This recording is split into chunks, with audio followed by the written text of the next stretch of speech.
everybody, and welcome back to the channel. I'm Liz, this is Lap of the World, and you join us in our preparation for NSXPO 2022 in Phoenix, Arizona. NSXPO, for the uninitiated, is the NSX Club of America's annual marquee event. Hosted in a different city each year, it's the largest regular gathering of NSXs of all generations in the United States. Now, back to Liz.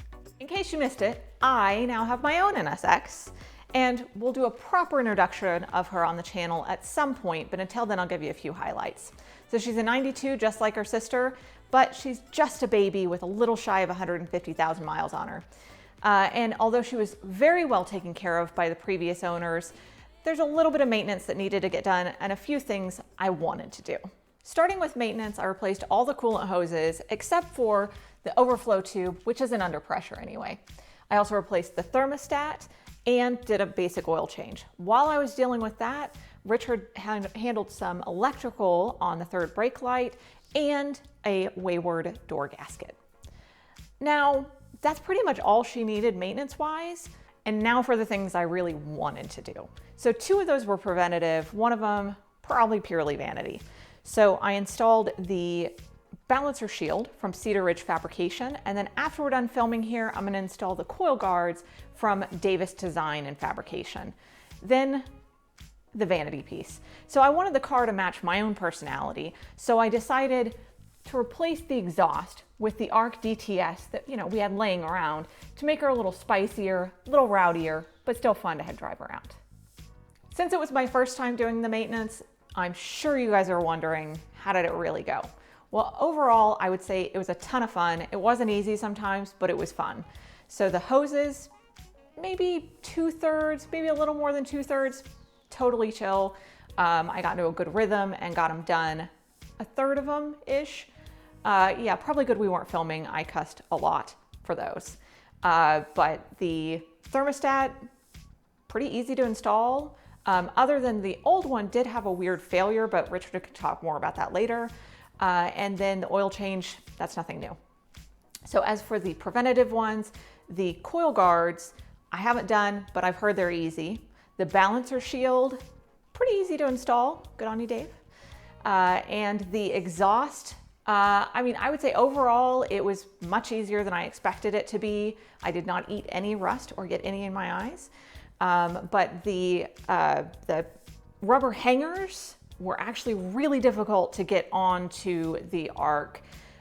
So we had to make a few adjustments to the pegs. But other than that, it's pretty easy. I'm ready to go again. So that's all the stuff that my car needed and what I've been up to. Let's check in with Richard. Richard? What have you been up to?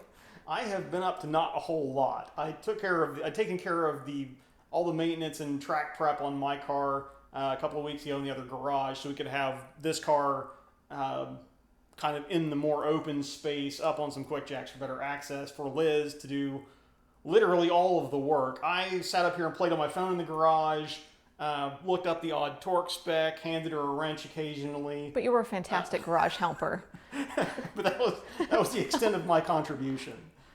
She did mention something I was going to talk about, which was this thermostat, which had kind of an interesting failure mode to it. Now, this was a factory Honda part number thermostat. It's printed on here. But the middle gasket section here, I'll show you some close-ups, that had kind of disintegrated a little bit. I mean, there's some damage on here from where we've had to pry on it a little bit to get it out. We're pretty sure it's the original thermostat. But that gasket was missing before we started prying. Yeah, so the hoses were original, which was also kind of the impetus to replace those. But I gave it until at least 30. Yeah. I didn't use the normal, the current belief that 25 years is enough. I waited until 30. Yeah. So generous of her, but so we're pretty sure this is the original thermostat. We'll show you some close-ups of the difference between this one and a new one, showing where this is degraded. But again, just another reason to go ahead and get into your coolant system on a decade basis versus waiting 3. Yeah. But I'm excited to have heat now, the thermostat. Yeah, now that we're going to Phoenix. Now that we're headed to Phoenix. Phoenix. Heater works in Phoenix. Well, I picked the car up in the snow and didn't have much heat, and now we know why. Yeah. And now we're headed to Phoenix, where I will have amazing heat. Yeah, brilliant. So, but yeah, no, I think we are just about ready. We probably should pack our clothes, but no packing video this year because, you know. Yeah, it's a lot less entertaining. We have two when you've got cars. 2 cars to divide your stuff between. You're Yeah. not playing as much trunk Tetris there. However, what we will have though are daily vlogs again. Yep. The NSXPO vlog will be back starting this coming Friday. You can look for those probably later in the evenings because we'll do our driving and vlogging, and then we'll stop and I'll get edit things. Blah blah blah. You don't care about logistics like that. But also, I wanted to mention, although this was not a how-to video, if you want to know how I did any of those things, like the hoses, the balancer shield, any of that, we will drop links to the videos that Richard has done about those in the description. Yeah, we should have some how-tos or why-to videos at the very least on any of those items. Yeah. But I think that's it. that's what we're going to call it for today. This is again kind of a short video. Liz was giving you some updates on her car, and then we will get on the road here in a few days, and we will see you then. Yeah. I'm excited. Let's go pack. Till we pick you up on Friday. I'm Richard.